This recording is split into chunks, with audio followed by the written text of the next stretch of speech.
Zero न्यूजच्या बातमीपत्रामध्ये आपलं सर्वांचं स्वागत. सागर बेगच्या साथीदाराविरुद्ध बलात्काराचा तर सागर बेग विरुद्ध आर्म ॲक्टचा गुन्हा दाखल. शिर्डी पोलीस ठाण्यात 22 जुलै मध्यरात्री एका महिलेच्या फिर्यादीवरून तिघाविरुद्ध गंभीर स्वरूपाचे गुन्हे दाखल करण्यात आल्याची माहिती समोर आली आहे. फिर्यादीनुसार बाबू साळवे याच्याविरुद्ध बलात्कारासह विविध कलमातील तसेच धमकी दिल्याप्रकरणी गुन्हा नोंदवण्यात आला आहे.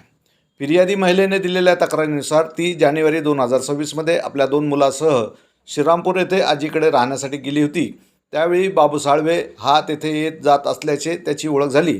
24 फेब्रुवारी 2026 रोजी त्याने हात धरून बोलण्याचा आग्रह केला. महिलेने नकार दिल्यानंतर मी सागर बेग व सोनू बेग यांचा माणूस आहे असे सांगत धमकी दिल्याचा आरोप फिर्यादीत करण्यात आला आहे. त्यानंतर बाबू साळवे वारंवार फोन करून भेटण्याचा आग्रह करीत होता. तसेच एका दिवशी श्रीरामपूर येथील वार्ड क्रमांक 3 मधील एका खोलीत बोलावून तिच्यावर जबरदस्तीने लैंगिक अत्याचार केल्याचा आरोप फिर्यादीत करण्यात आला आहे.